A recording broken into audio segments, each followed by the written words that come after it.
পড়লে নামাজ সঠিক, আমি তো পড়ছি অনেকবার।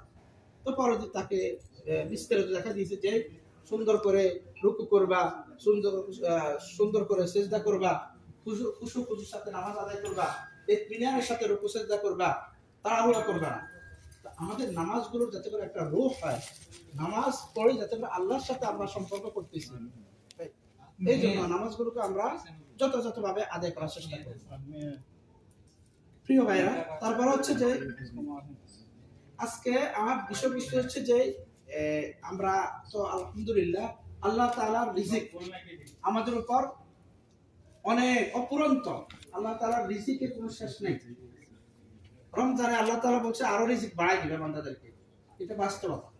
রমজানে আরো রিজিক বাড়াই দিয়েছেন আমাদেরকে।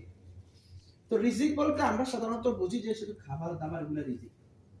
রিজিক বলতে শুধু খাবার দাবার না, রিজিক বলতে হচ্ছে আপনার রিজিক, এটা ব্যাপক শব্দ।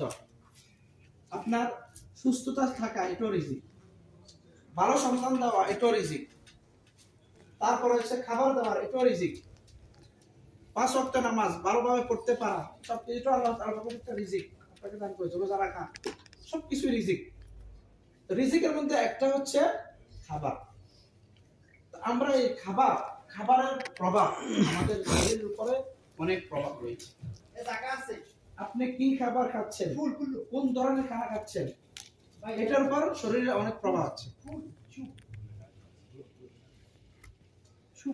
كله مليان مليان بيا